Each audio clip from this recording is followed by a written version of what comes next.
여기서는 알기 쉬운 회로이론 제2장 연습 문제를 살펴보도록 하겠습니다. 자, 문제 1. 저항의 종류와 주요 특성에 대해서 설명하여라. 우리 교재에서 살펴본 바와 같이 저항이라는 것은 저항의 특성이라고 하는 것은 전류의 흐름을 회로에서 전류의 흐름을 조절하는 방해하는 정도, 이것을 우리가 저항이라고 정의를 했습니다. 그래서 단위는 오음이고 1V의 전압이 걸렸을 때 1A의 전류가 흐르도록 제어하는 특성을 우리가 1오음이라고 정의를 했습니다. 그래서 마치 저항은 우리가 수돗물의 그 흐름을 제어하는 제어 혹은 조절하는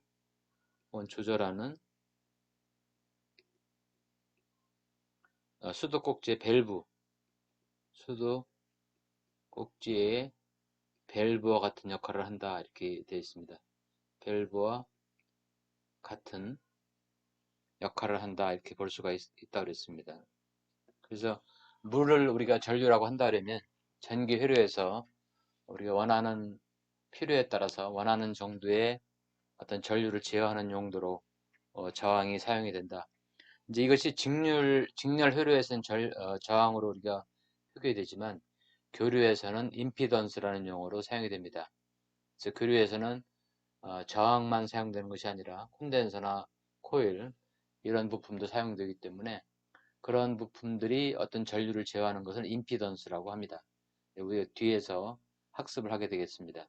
그래서 저항의 종류로는 우리가 살펴본 것처럼 탄소 피막저항, 여러 가지 종류가 있습니다만 무엇으로 만들어졌느냐에 따라서 우리가 구분을 해본다면 탄소 피막저항,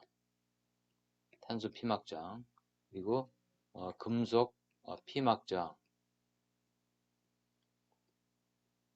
그리고 권선저항, 선을 감아서 만든 권선저항, 그리고 시멘트저항, 시멘트로 저항을 만들어서 높은 전류를 흘릴 수 있는, 즉 전력이 높은 곳에는 이와 같은 시멘트 저항을 사용을 한다고 학습을 하였습니다. 그리고 카본 컴포지션, 카본 복합 저항, 이런 저항으로 이제 구분을 해볼 수 있다고 했습니다. 이 밖에도 여러 가지 종류가 있습니다. 그리고 물론 값이 고정됐느냐 혹은 이것을 이제 어떤 것으로 만들었느냐에 대한 종류가 되겠고, 저항값이 고정되어 있는 고정저항, fixed resistance, fixed resistor, 고정되어 있는 고정저항과, 그리고 포텐시오메터나 이것처럼 저항값을 일정한 범위 내에서 우리가 조절할 수 있는 가변저항, 이런 형태로 나눌 수가 있습니다. 그래서 저항의 종류는 이와 같은 형태로 구분을 할 수가 있고, 또 값이 고정되어 있느냐 아니면 바꿀 수 있느냐에 따라서 가변저항, 또 반고정 저항이라고 있습니다. 반고정 저항. 그래서 이것은 일정한 범위 내에서 우리가 좀 더 세밀하게 어떤 회로의 특성을 조정하려고 할 때 회로의 연결한 상태에서 조정을 하고, 조정이 끝나게 되면 그것을 이제 고정을 시키는 거죠. 그래서 일반적으로 이 가변 저항은 우리가 볼륨 저항이나 또 우리가 히터나 에어컨 같이 일정한 온도를 조절할 때 사용되는 것은 이제 가변 저항인데, 이것은 사용자가 편리에 따라서 회로를 동작시키는 용도가 되겠죠. 라디오의 볼륨을 높일 때도 사실은 가변 저항이 사용이 됩니다.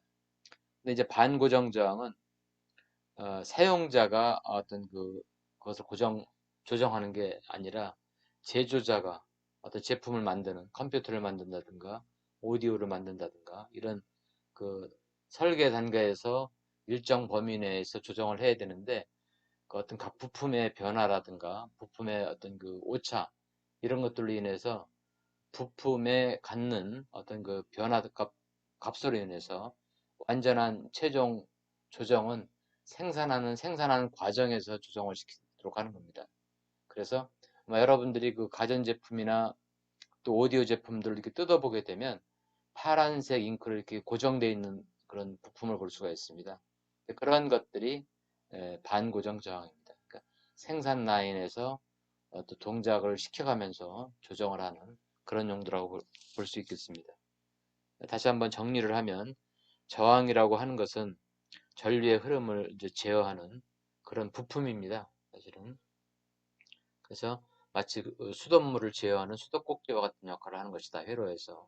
그리고 종류로는 크게 어떤 재료에 따른 종류로서 이와 같은 탄소 피막저항, 금속 피막저항, 권선저항, 시멘트 저항, 카본 복합 저항, 그리고 값이 저항 값을 고정되어 있느냐, 시킬 수 있느냐에 따라서 고정 저항과 그리고 가변 저항, 그리고 반고정 저항 이렇게 구분을 한다고 학습을 하였습니다. 다음 2번 문제. 우리가 앞에서 저항 칼라 코드를 학습을 했는데 칼라 코드에 대한 것이 되겠습니다. 그래서 칼라 코드는 크게 네 가지 색깔의 그 4 컬러 밴드가 있고 5 컬러 밴드가 있습니다. 그래서 네 개 컬러 4 컬러 밴드인 경우는 앞에 세 자릿수가 저항 값을 표시하는 거고 마지막 색깔은 오차를 표시한다고 그랬습니다. 그래서 그거에 대해 살펴보면 335옴 20%입니다. 그래서 335옴 3이라고 하는 것은 주황이죠. 검, 갈, 빨, 주, 노, 녹, 화보, 희인. 그래서 이렇게 따져보면 검, 갈색, 빨, 주, 노랑색,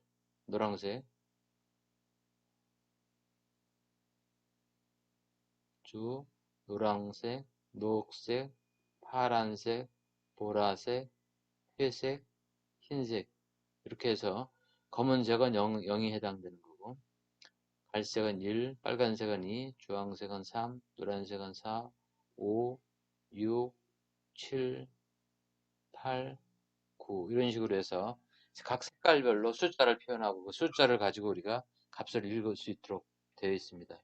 그래서 3은 여기서 보면 주황색이죠. 그래서 주황색 1번은 주황색 또 주황색 그 다음에 0이 되려면 10의 1승이어야 되겠죠. 그래서 갈색 갈색 그 다음에 이제 오차를 하는 게 그 다음에 무색 그죠? 무색인 경우에는 20%였죠. 그죠? 20%. 그다음에 은색은 10%의 오차가 있었고, 그리고 금색은 5%였습니다. 이런 식으로 해서 오차는 무색, 색깔이 없는 경우, 은색, 금색 이렇게 나눠지니까 20%니까 여기서 오차가 무색으로 돼야 되겠죠.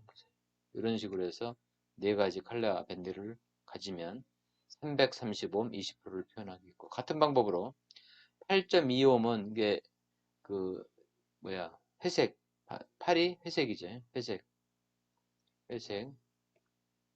그 다음에 갈색 빨간색이죠. 2는 빨간색 적색이죠. 적색 빨간색 그 다음에 이제 10의 마이너스 2승 10의 마이너스 2승은 금색입니다. 색깔이 금색 세 번째는 금색 10의 마이너스 1색으로 그 숫자를 표현할 때 금색은 10분의 1이죠. 10의 마이너스 1승. 그래서 0.1이 되기 때문에 금색이 들어와야 되고 세 번째는 그리고 10%니까 공차로서는 은색 이렇게 표현하면 되겠습니다. 같은 방법으로 계속 생각해 보면 4.75는 4니까 노란색이고 노란색 7이니까 보라색이죠. 보라색 그리고 녹색 메가옴이니까 메가는 10의 6승인데 4.7이니까 10의 5승이 되겠죠. 그 다음에 녹색 10의 5승이니까 그리고 5%니까 금색 이런 형태로 해서 값을 표현할 수가 있겠습니다. 네 번째 녹색 5니까 녹색 그리고 6은 파란색이죠. 파란색, 파랑색, 그리고 갈색이었죠. 갈색, 10의 1승이니까 갈색, 그리고 20%니까 무색 이런 형태가 되겠습니다. 그 다음에 이제 5번 220 kg이니까 2니까 빨간색이죠. 그러니까 적색, 또 적색. 220kg이니까 kg는 10의 3승이고 10의 4승이 돼야 되겠죠. 그래서 노란색, 그리고 10%니까 은색 이런 형태로 표현하면 되겠습니다. 6번은 0.5 ohm이니까 5니까 녹색이고, 그 다음에 흑색, 그 5 곱하기 10의 마이너스 1승이 돼야 되니까 가운데는 0이죠. 그러니까 0이 돼야 되겠죠. 그래서 흑색, 그 다음에 은색, 그리고 금색 5%니까 이렇게 되겠습니다. 예.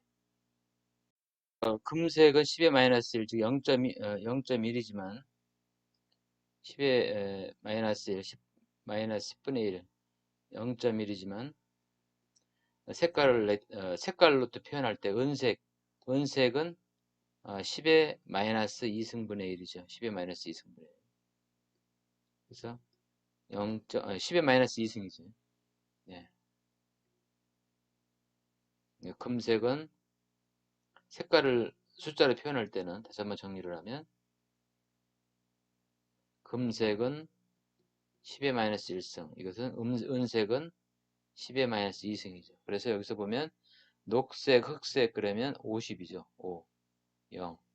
여기다 곱하기 10의 마이너스 2승을 해야지 0.5가 되겠죠. 그래서 녹색 5, 흑색 0, 은색 10의 마이너스 2승. 그래서 0.5, 그리고 오차가 5%이기 때문에 금색. 이런 식으로 컬러 코드로 저항값을 읽으면 되겠습니다. 다음에 3번 문제를 살펴보겠습니다. 반고정 저항과 고정 저항은, 가변 저항과 고정 저항은 어떤 용도로 사용할 수 있는가? 가변 저항은 회로의 전류나 전압을 조정하거나 회로 부품의 불균형에 의한 동작 상태를 조정하기 위해 사용을 하고, 종류로는 드라이버 등으로 조절이 가능한 전원하고 반조형 저항과 음량이나 이퀄라이저 조정을 위해 수시로 조정하는 가변 저항이 있다. 그러니까 가변 저항은 약간 볼륨 저항이라고 생각하면 됩니다. 가변 저항은 앞에 문제 1에서 설명했던 것처럼 가변 저항은 저항값을 가변시킬 수도 있는데, 음량이라든가 뭐 이퀄라이저, 오디오 같은데 이퀄라이저 등 조정 등에 사용하고 수시로 조절하는 거죠. 수시로 조정을 합니다. 근데 이제 반고정 저항은 어차피 그것도 저항인데, 아까도 설명했던 것처럼 어떤 그 회로 부품의 불균형에 의한 동작, 그 회로의 어떤 그 전류나 전압을 조정하는 용도로 사용하거나, 또는 회로 부품의 불균형, 이것이 가장 핵심입니다. 회로 부품의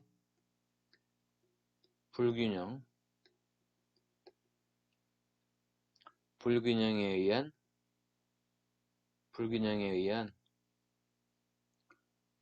동작 상태의 조정에, adjustment에 활용을 한다. 그래서 이거는 보통 드라이버 같은 것을 이용해서 드라이버 같은 등으로 조절이 가능하다. 드라이버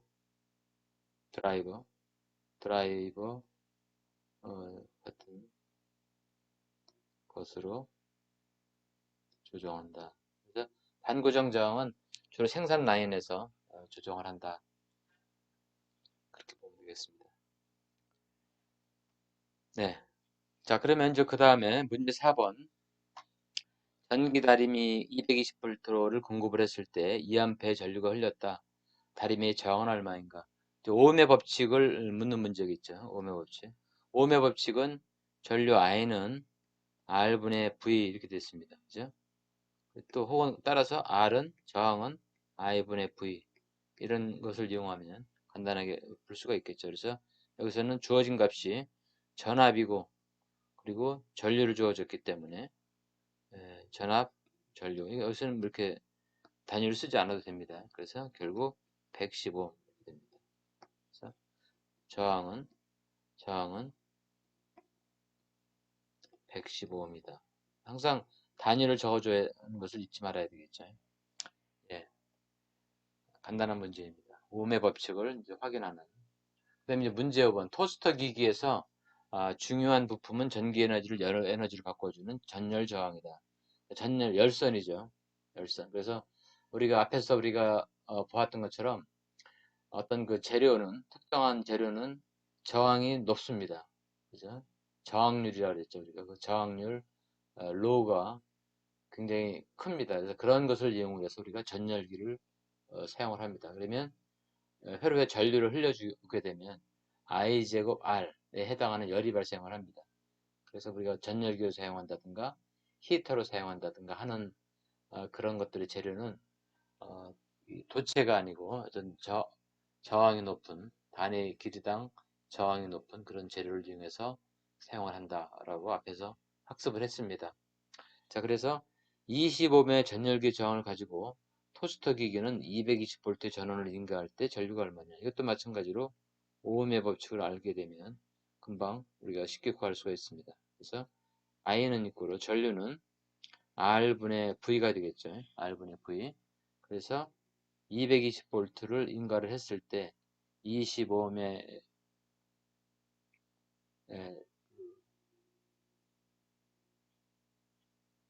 25매 저항이 이제 흐르는 거죠.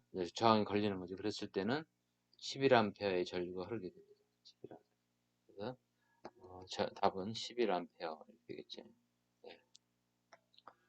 다음에 6번에 여러 가지 그 직병렬 회로에 대해서 우리가 합성 저항을 구하는 문제가 되겠습니다. 그래서 간단히 살펴보면 자, 이와 같은 것은 직렬과 이제 병렬 저항을 이렇게 구하게 되는데 이게 직병렬이 혼합되어 있을 때는 일단 병렬 회로를 여기서 이 부분을 먼저 구하는 거죠. 이렇게 이 부분을 먼저 구하면 이 회로가 어떻게 되느냐면 이제 하나의 저항으로 그러니까 6옴과 3옴의 병렬 저항을 먼저 구하는 거죠. 그러면 6옴과 3옴이 2옴과 또 직렬로 연결되겠죠. 그러면 그 2옴과 6옴, 3옴 병렬이 또 이 두 개의 저항과 그 병렬로 연결되겠죠. 그래서 그 각각을 그런 순서로 이제 구해서 하나하나 뒤에서부터 앞으로 이렇게 해결해 나오면 되겠습니다. 그래서 이것을 식으로 우리가 표현해 보면 RAB 저항은 어떻게 구하면 되냐면 자 4옴 더하기 그리고 이거 2옴과 4옴 더하기 2옴과 6옴하고 3옴이 병렬로 연결되는 거죠. 그런 다음에 그것을 병렬로 어떻게 하면 되느냐면 그 5옴하고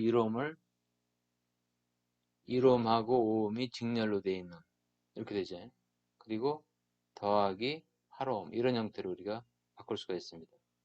다시 한번 정리를 하면 이 회로를 보면 4옴 요 회로하고 요 4옴과 그리고 2옴하고 6옴 3옴에 2옴과 6옴 3옴이 직렬로 연결되어 있는 거죠. 그죠? 요 6옴 3옴을 병렬을 구해서 그 결과값이 2옴과 직렬로 연결되어 있는 거죠. 그래서 그러면 요 회로와 또 요 두 개의 저항이 1옴과 5옴이 직렬로 연결되어 있는 것이 병렬로 연결되어 있기 때문에 이렇게 표현할 수가 있겠습니다. 그런 다음에 8옴이 직렬로 연결되어 있는 겁니다. 그래서 요 각각을 이제 계산하면 되겠죠. 맨 처음에 계산해야 될 게 6옴하고 3옴이 이제 병렬로 연결시키게 되면 우리가 앞에서 구했던 병렬 구하는 공식에 의해서 6 더하기 3 6 곱하기 3 이렇게 하게 되면 9분의 18이니까 2옴이 되겠죠. 2옴. 그럼 여기가 이제 2옴이 되니까 2옴이 이 저항이 2옴이 되니까 요거 2옴하고 2옴하고 더하면 4옴이 되죠. 따라서 4옴과 이것을 이제 4옴이 되죠. 4옴과 이걸 더해주면 6옴이 되겠죠. 그래서 4옴과 6옴이 병렬로 연결되게 되면 얼마인가? 이거는 마찬가지로 4 더하기 6에 4 곱하기 6이 되니까 얼마가 되느냐면 2.4옴이 되겠습니다. 2.4. 결국 이 전체가 2.4옴이 되니까 결국 RAB는 4옴 더하기 2.4옴 더하기 8옴이 직렬로 연결되어 있는 꼴이 되겠죠. 그래서 합하면 14.4옴이 되겠습니다. 14.4옴. 그렇죠? 그래서 따라서 합성저항 RAB는 14.4옴. 그래서 직렬 병렬은 요 부분 직렬을 먼저 구하고 또 요 병렬을 먼저 구하고 해서 회로를 간략히 해 나가면서 구하면 되겠습니다. 자, 같은 방법으로 문제 2번도 같이 한번 생각을 해 보겠습니다. 이것도 마찬가지로 이것도 여기서 잘 보면은 이 부분에 저항이 없기 때문에 이걸 이렇게 요 점을 이렇게 이동을 시키면 6옴이 3옴과 병렬로 되겠죠. 그리고 요 12옴은 또 마찬가지로 이렇게 이동을 시킬 수 있습니다. 이것처럼 저항이 있으면 할 수가 없지만 이것을 이런 식으로 바꿔서 어떤 식으로 바꿀 수 있냐면 15옴은 그대로 있고 그리고 여기서 3옴이 이렇게 있고 3옴이 있고 6옴의 밑부분을 연결한 상태에서 이렇게 이동을 시키게 되면 이렇게 되겠죠. 6옴, 6옴 이렇게 될 겁니다.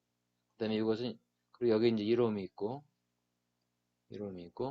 이것을 이렇게 이동하면 12옴이 또 4옴과 12옴이 4옴과 병렬로 이렇게 되겠죠. 4옴, 병렬로. 그래서 이런 형태가 되겠죠. 이런 형태가. 그리고 여기에 1옴과 5옴은 그대로 이렇게 있겠죠. 1옴과 5옴은 직렬로 연결 그대로. 근데 결국은 우리가 이제 계산할 게 이 두 개는 직렬로 돼 있으니까 그대로 더하면 6옴이 되겠죠.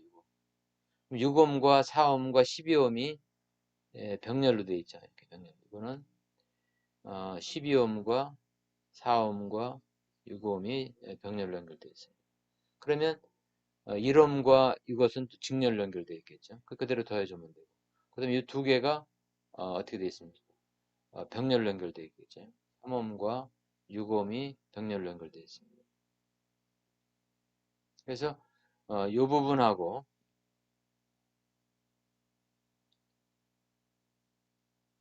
지워야 되는데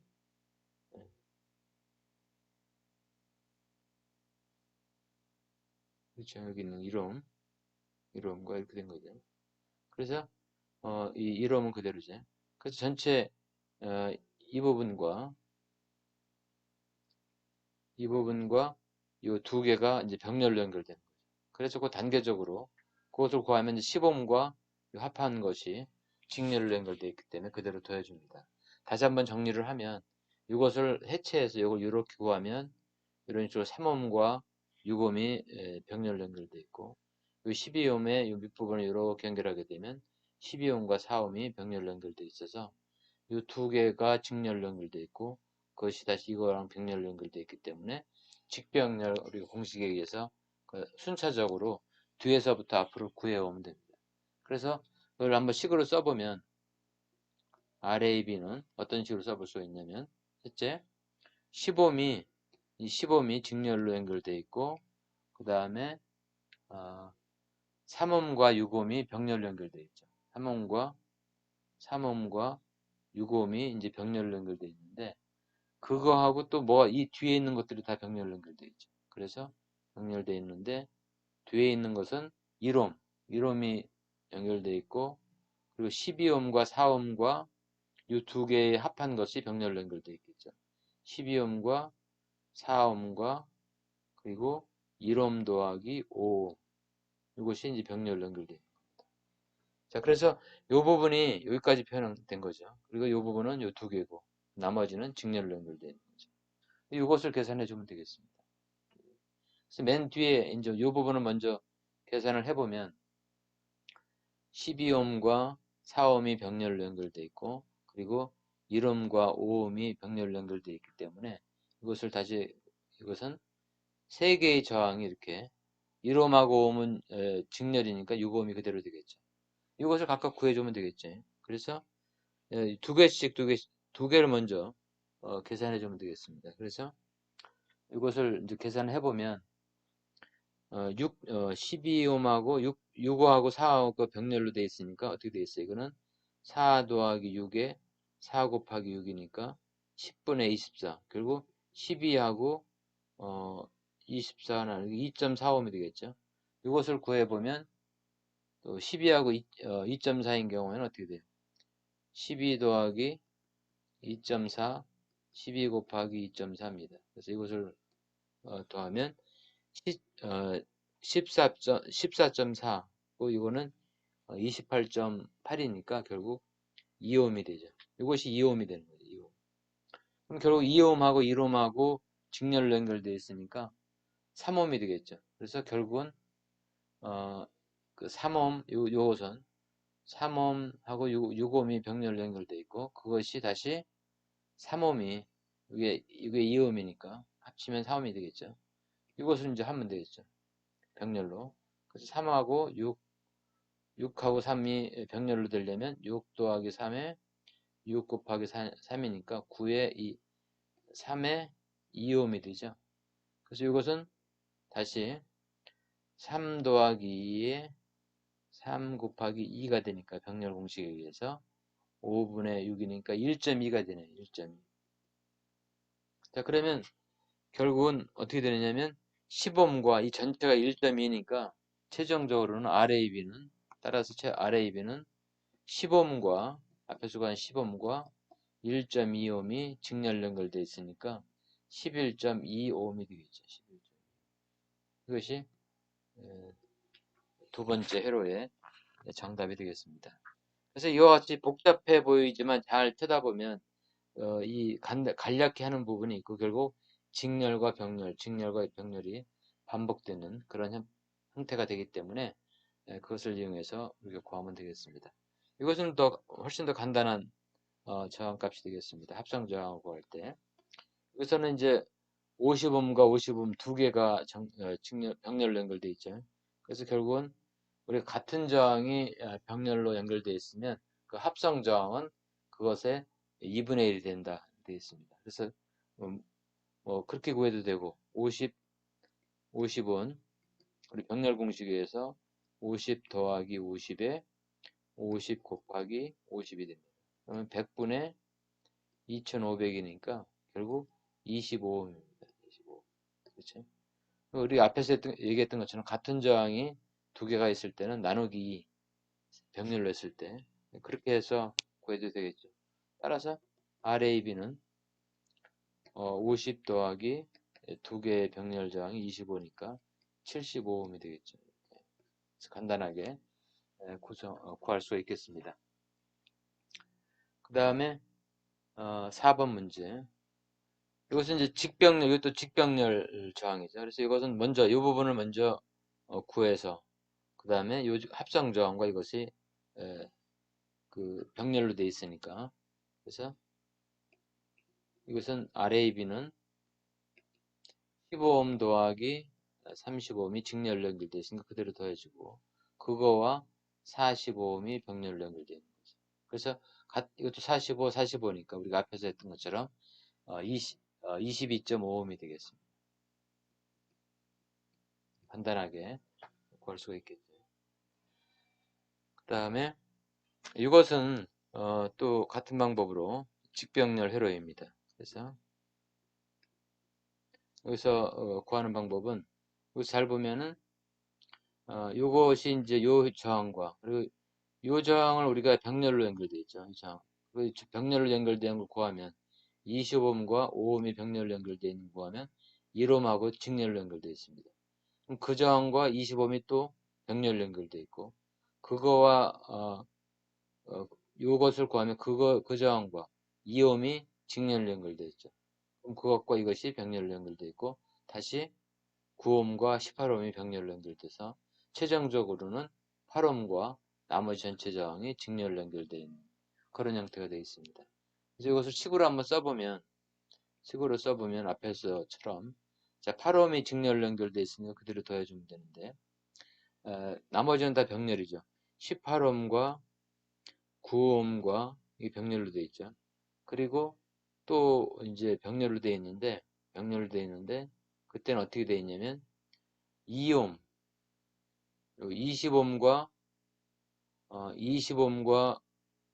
1옴이 병렬로, 그러니까 20옴과 5옴이 병렬로 연결되어 있고, 그거와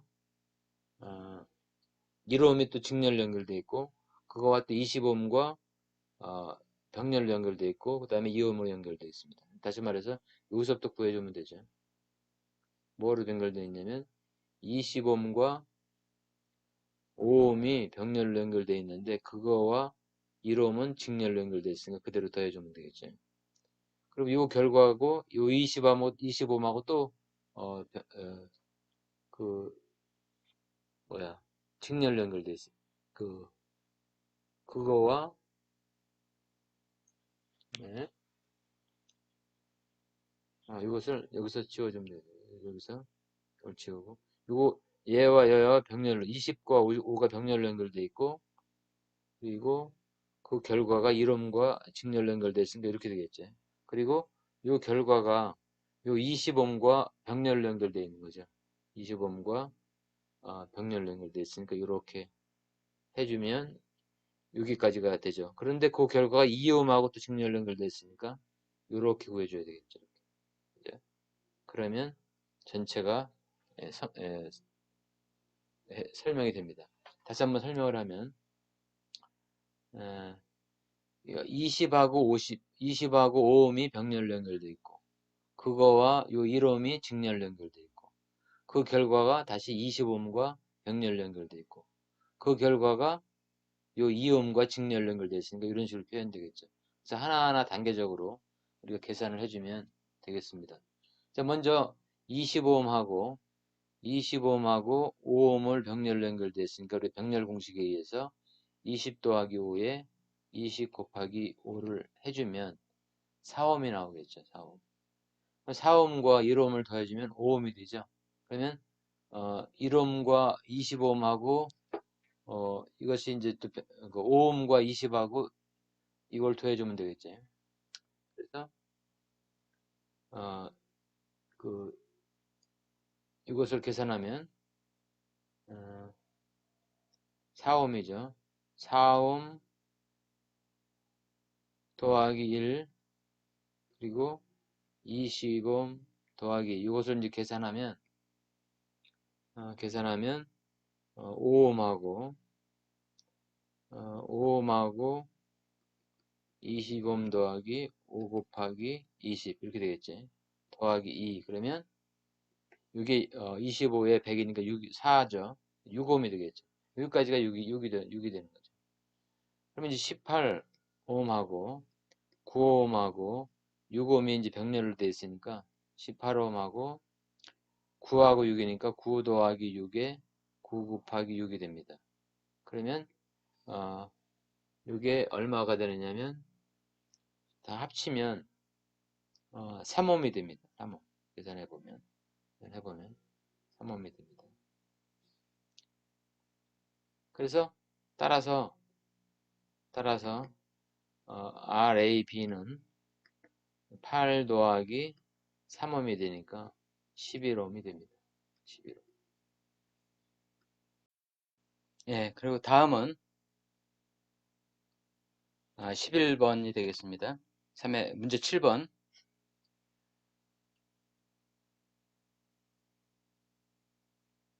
예. 그래서 이와 같은 경우는 이제 그림 2.43 전류 I1, I2, I2를 각각 구하라. 이럴 때는 이제 총 저항을 우리가 여기 2.8옴이 있고 여기 2.8옴이 있고 여기에 2옴하고 3옴이 이제 직병렬로 연결되어 있으니까 회로 전체 I를 먼저 구해야 되겠죠. 그런 다음에 I1과 I2는 이제 그 전압 분할 회로에 의해서, 전류 분할 회로에 의해서 분배를 법칙에 의해서 구하면 되겠습니다. 여기서 주의할 점은 많은 학생들이 이거 실수하는 것은 200V가 직접 이 양단에 걸리지 않는다는 겁니다. 2.8옴이 없을 때는 직접 걸리지만 기본적으로 2.8옴과 그 다음에 이 두 개의 저항에 의해서 전압이 분배가 되는 겁니다. 그러니까 이 회로하고 다르다는 것을 알아야 됩니다. 그러니까 이렇게 200V가 이렇게 있고 그 다음에 여기에 이런 식으로 2옴과 3옴이 있을 때는 이 200V가 이 두 개의 그 저항에 그대로 걸리기 때문에 흐르는 전류를 간단하게 계산할 수 있지만 여기에 저항이 있거나 여기에 저항이 있을 경우에는 이 전압이 키로이프 전압 법칙에 의해서 여기에도 걸리고 여기에도 걸리고 여기에도 걸리고 각각 저항의 크기에 의해서 분배가 되기 때문에 이 2옴과 3옴에 걸리는 전압은 직접 200V가 걸리는 게 아니다 하는 것의 차이를 이해해야 될 것 같습니다. 자, 그럼 여기서 이제 먼저 전체 저항을 알게 되면 그 저항 값을 이용해서 우리가 전체 회로 전류 I를 구할 수 있고 그리고 전류 분배 법칙에 의해서 I1과 I2를 간단하게 계산할 수가 있겠습니다. 자, 그러면 맨 먼저 해야 될 것은 회로의 전체 저항 값은 얼마인가? 우리가 앞에서 저항의 직병렬 저항값을 구했던 것처럼 전체 저항은 2.8옴과 2옴하고 3옴이 병렬로 연결되어 있습니다. 그래서 이것을 계산해 보면 2.8옴 그대로고 2.8옴 더하기 2 더하기 3, 2 곱하기 3이 되니까 이것은 5분의 6, 1.2옴이죠. 그래서 1.2옴 그 다음에 2.8 더하면 4옴이 되겠죠. 4옴. 4옴이 전체 저항이기 때문에 이 회로는 어떻게 계산할 수 있냐면 이렇게 계산되는 거죠. 여기에 200V가 인가가 되어 있고 전체 저항으로는 4옴이 이렇게 되어 있는 거죠. 따라서 전체 전류 I는 얼마예요? 나눠주면 되겠죠. 그래서 50A가 흐르는 거죠. 따라서 전체 전류 I는 RT분의 인가되는 전압 V니까 200V분의 4옴이 되니까 25A가 됩니다. 따라서 I는 25A고 자, 여기에 25A가 이렇게 흐르면 앞에서 우리가 배웠던 것처럼 I1과 I2는 이 저항과 이 저항에 의해서 분배가 됩니다. 그래서 우리가 식으로 표현해 보면 I1은 I 곱하기 그 R1 더하기 R2분의 I1을 구할 때는 분자의 이 건너편 저항 그 R2가 이렇게 흘러가게 되죠. 그리고 I2는 전체 전류 곱하기 R1 더하기 R2분의 I2 이쪽에 흐르는 전류를 구할 때는 건너편 저항이 분자로 올라갑니다. 그래서 결국은 25 곱하기 R1과 R2는 5분의 I1을 구할 때는 R2가 올라가야 되니까 5분의 3이 되죠. 그래서 I1은 25A 50A 25 요게 잘못 계산됐죠. 이게 50이죠. 50A. 따라서 이것도 50이 되겠죠. 50A. 그래서 여기서 I1은 30A가 되겠고 I2는 마찬가지로 50 곱하기 5분의 2가 되니까 20A가 됩니다. 자, 그래서 전체 전류 I와 I1과 I2를 구할 수가 있었습니다. 물론 여기서 이제 우리가 확인해 볼 수 있는 것은 여기서 50A가 들어와서 50A가 들어와서 이쪽으로는 30A, 이쪽으로는 20A 이렇게 흐르는 거죠. 분배가 되는 거죠. 예. 예. 그래서 항상 전체 저항을 구해서 전체 전류를 구하고 그리고 전류 분배 법칙에 의해서 구할 수 있다 하는 것을 확인할 수가 있습니다. 다음에는 이제 그 문제 8번 키르이호프의 전압 법칙과 같은 것을 이용하는 것이 되겠습니다. 그래서 R1, R2, R3에 걸리는 전압 분배 법칙을 이용하는 것이죠. 그래서 구하라 하는 겁니다. 그래서 우리가 이럴 때는 60옴, 15옴, 30옴 우리가 앞에서 했던 것처럼 전압 분배는 직렬 효율에서 전압 분배는 저항의 크기에 의해서 결정된다고 그랬죠. 그래서 어, 이때도 마찬가지로 전체 저항을 먼저 구하면 되겠죠. 그래서 전체 저항은 R1 더하기 R2 더하기 R3가 되겠습니다. 그러면 60 더하기 10 더하기 30 그러면 105이 되죠. 105. 따라서 전류 I는 여기 흐르는 전류 I는 간단하게 오음의 법칙을 통해서 구할 수가 있겠습니다. RT분의 V인데 이것은 50V가 되고 RT는 100이 되죠. 그래서 0.5A가 흐르게 되겠습니다. 0.5. 그래서 직렬 회로이니까 그 저항 R1이나 R2나 R3에 흐르는 전류가 다 같은 값이 되겠습니다. 따라서 R1에 걸리는 전압, 즉 VR1은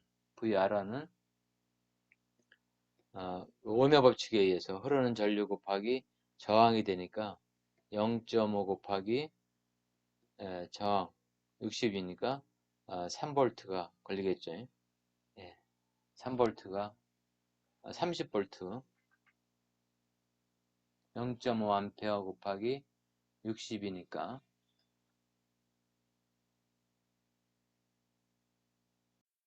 0.5 곱하기 60이니까 30V가 여기 걸리겠죠. 30V. 그리고 VR2는 I 곱하기 R2가 되니까 0.5 곱하기 10이니까 5V가 걸리겠죠. 그리고 물론 이제 여기서 VR3는 오흠의 법칙에 의해서 50V 빼기 35 하게 되면 15V가 이제 걸리는데 마찬가지로 그렇게 계산해도 되고 이것처럼 I 곱하기 R3 해서 0.5 곱하기 30 하게 되면 15V가 걸립니다. 그래서 우리가 이제 결과적으로 알 수 있는 것은 뭐냐면 저항이 60옴, 15옴, 30옴은 그거에 따라서 30V, 5V, 15V 이렇게 전압이 분배되는 것을 알 수가 있고 큰 저항에는 큰 전압이 걸린다 하는 것을 확인할 수가 있습니다. 전압 분배 법칙에서 우리가 확인했던 거죠. 즉 뭐냐면 VR1, VR2, VR3의 비율은 R1, R2, R3인 것을 실험을 통해 이 계산을 통해서도 확인할 수가 있습니다. 예, 이것이 이제 8번 문제고요. 다음에는 이제 9번 문제. 각 저항에 소비되는 전력을 구하는 겁니다. 전력을 구하려면 우리가 전류를 구하고 I 곱하기 전류 구하는 방법은 I 곱하기 V 혹은 I 곱하기 I 제곱 R 이런 방법으로 구하면 되겠습니다. 그래서 먼저 우리가 그 전력을 구하기 위해서는 저항을 총 저항을 먼저 구하고 그리고 전류를 계산해야 되겠죠. 그래서 전체 전류 I는 저항 3개를 직렬로 연결시키게 되면 7 더하기 7 더하기 4 더하기 14 이렇게 하게 되면 전체 저항이 되겠죠. 그 다음에 100이니까 이렇게. 그래서 이것이 바로 얼마가 되냐면 25분의 100이니까 전류는 4A가 흐르겠죠. 4A. 여기 4A에 이제 전류가 흐르는 거죠. 그러면 전류 I가 4A 전류가 흐르면 각각 그 저항에 소비되는 전력은 I 제곱 R이 되겠습니다. I 제곱. 즉 저항 R1에서 소비되는 전력은 I 제곱 R1 이렇게 되겠죠. 그래서 4의 제곱에 7 이렇게 되니까 112 와트가 됩니다. 그 다음에 PR2는 I 제곱 R2가 되겠죠. 그래서 이것도 전류는 같고 저항은 4니까 이것은 64와트. 전력은 와트로 되어 있기 때문에. 그리고 PR3는 I 제곱 R3가 되겠습니다. 그래서 4의 제곱 곱하기 14 하게 되면 224 와트가 됩니다. 그래서 이것도 마찬가지로 저항값이 큰 저항에서 더 많은 전력이 소비가 되는 것을 확인할 수가 있겠습니다. 그래서 여러분들이 여기서 알아야 될 것은 전력은 I 곱하기 V 곱하기 I 혹은 I 제곱 R 혹은 R분의 V 제곱 어떤 공식을 이용해서도 각각 다 전력을 계산할 수가 있습니다. 어떤 방법을 해도 같은 결과가 나오게 되겠습니다. 예. 그 다음에 14번 다음 그림과 같은 회로에 R원에 흐르는 전류, 요 R원에 흐르는 전류 이것이 10mA일 때, mA는 10의 마이너스 3승A죠. 일 때 I1, I2하고 I3를 구하라.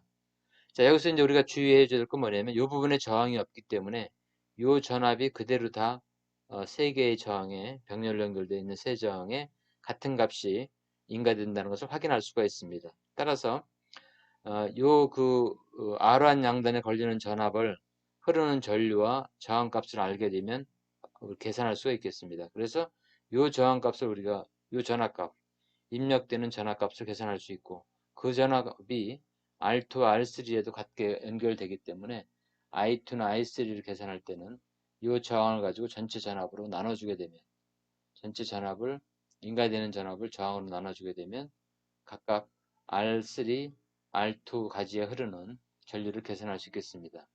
자, 그래서 먼저 주어진 값이 I1이 10mA하고 그리고 R1이 2kΩ이기 때문에 우리가 인가되는 전압 V는 R1 곱하기 I1이 되죠. 그래서 R1은 2 곱하기 10의 3승 kΩ이니까 우리 전류가 10mA니까 10의 마이너스 3승이죠. 그래서 결국 이건 없어지고 20V가 인가되는 전압이라는 것을 확인할 수가 있습니다. 따라서 I2나 I3는 해당되는 전압으로 저항으로 전압을 나눠주면 되니까 I2는 R2분의 V가 되니까 3kV분의 20V가 되는 거죠. 20V. 그래서 3 곱하기 10의 3승분의 20V니까 단위가 이제 미리암페어가 되는 거죠. 그래서 약 계산하면 6.67 미리암페어가 됩니다. 그 다음에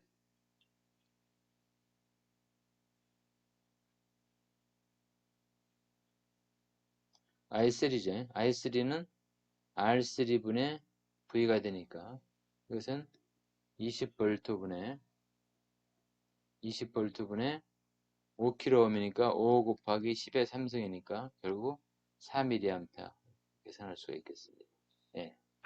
그래서 ohm의 법칙을 이용을 해서 우리가 미지의 R2, R3에 흐르는 전류를 계산할 수가 있습니다. 자, 그럼 2장의 마지막 문제가 되겠습니다. 이것은 이제 그림 2-47. 그래서 전원이 두 개가 있고 그 직류 전원 25V가 있고 극성에 주의를 해줘야 됩니다. 그리고 3옴, 4옴, 1옴이 이렇게 있습니다. 그리고 2옴이 있고 이래서 이 전류의 크기와 방향을 결정하라. 그리고 그 VAB, 요 A하고 B, 그 다음에 C하고 D의 전압을 구하고 단자 2옴에서 소비되는 전력을 계산하라 이렇게 되어 있는데 이제 기본적으로 키르이어프의 전압 법칙을 이용하면 되겠습니다. 그래서 우리가 먼저 시계 방향으로 전류가 흐른다고 이렇게 가정을 하고 우리가 키르이어프 전압 법칙을 이용을 해서 모든 소자의 그 폐회로의 시계 방향 혹은 반시계 방향으로 일주를 했을 때 전압 강하 혹은 상승의 합은 0이다 라는 그 키르이어프 전압 법칙을 이용을 해서 풀어보면 되겠습니다. 자, 그럼 이쪽으로 이렇게 하고 전류가 흐른다고 가정을 해서 만약에 이 방향과 같은 그 전류가 실제로 흐른다 그러면 전류가 플러스 값이 나올 테고 만약에 이제 실제 흐르는 전류가 반대 방향이다 그러면 I가 마이너스로 계산이 되겠습니다. 그리고 이렇게 흐른다고 하고 저항을 키르요프 전압 법칙을 적용함에 있어서 항상 저항인 경우에는 전류가 입력되는 부분을 플러스로 이렇게 표시를 해서 여러분들이 가정을 하면 됩니다. 이렇게. 전류가 저항에 들어가면 인가되는 저항의 입력단 쪽에 어떤 전류가 흐르고 출력단에서 나오게 되는데, 저항에서는 일반적으로 열 소모가 의해서 일정하게 열로 전기가 소모가 되기 때문에 출력단은 입력단보다는 전위가 낮다, 이렇게 생각을 해서 인가되는 쪽에 플러스, 출력에 마이너스, 이런 식으로 여러분들이 표기를 해 놓으면 키르요프 전압법칙을 적용할 때 편리합니다. 자, 그러면 위와 같은 회로로 한번 표기를 해서 생각을 해서 여기서부터 출발점을 한번 해보겠습니다. 시계 방향으로 이렇게 전환을 시켜가면서 우리가 그 키르요프 전압법칙을 적용해 보는 거죠. 자, 전류가 I니까 저항 2ohm에 걸리는 전압은 2I가 되겠죠. 키르요프 전압법칙에 의하여 이와 같은 형태로 생각을 해보는 거죠. 전류가 I니까 여기에 걸리는 전압은 2I가 되겠죠. 2I. 그리고 여기는 마이너스가 먼저 나왔으니까 마이너스 플러스잖아요. 그러니까 마이너스 25 이렇게 되겠고, 여기는 3i가 되겠죠. 플러스 3i. 키르요프 전압법칙을 적용할 때 일주를 하면서 플러스가 먼저 나오면 플러스, 마이너스가 먼저 나오면 마이너스, 이렇게 해서 키르요프 전압법칙을 적용하라고 그랬습니다. 이것은 전압 강화식을 이용하는 방식이라고 그랬죠. 그 다음에 4ohm일 때는 더하기 4i가 되겠고, 1ohm에서 걸리는 전압 강화는 플러스니까 플러스 1i. 그 다음에 여기가 이제 플러스가 먼저 나와 있죠. 그 건전지가 기른 쪽이 플러스니까 DC 정류에서, 그래서 50. 이것이 바로 뭐냐면 0이다. 이게 키르요프 전압 법칙이죠.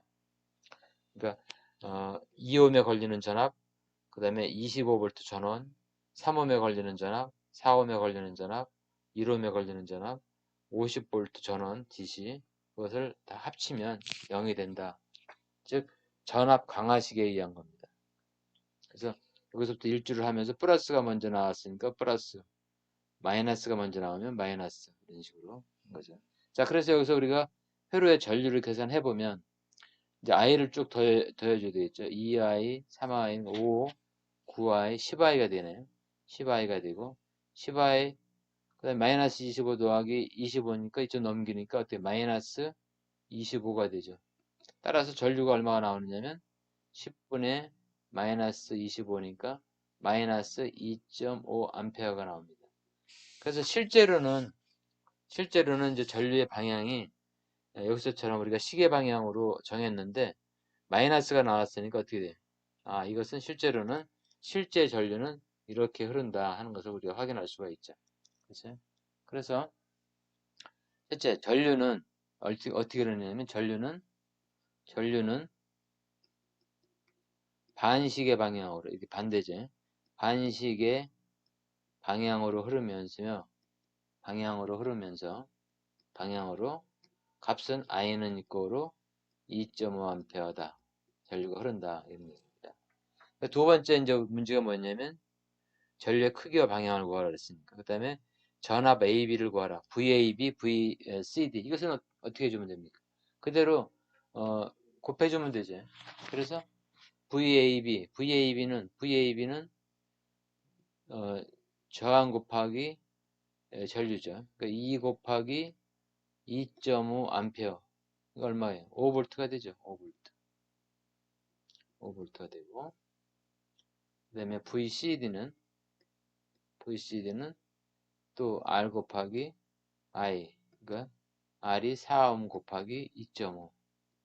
그러니까 10V가 되겠죠. 10V. 이렇게 됩니다. 그 다음에 세 번째, AB 단자의 2옴에서 소비되는 전력. 그러니 앞에서 우리가 전력의 공식을 이용을 해서 계산을 하면 되겠습니다. 3 해서 전력 A는 PAB 단자 전력은 I제곱 R이니까 I제곱 R이죠. 따라서 I가 2.5니까 2.5의 제곱 곱하기 2옴이죠. 따라서 이것이 얼마냐면 12.5와트 되겠습니다. 그래서 이와 같은 저항과 양전원이 있는 회로가 좀 복잡해 보이지만 여러분들이 키르요프 전압법칙만 이해를 하면 회로 해석이나 이것을 간단하게 할 수 있다는 것을 확인할 수가 있습니다. 이상으로 2장의 연습 문제 해설을 마치겠습니다.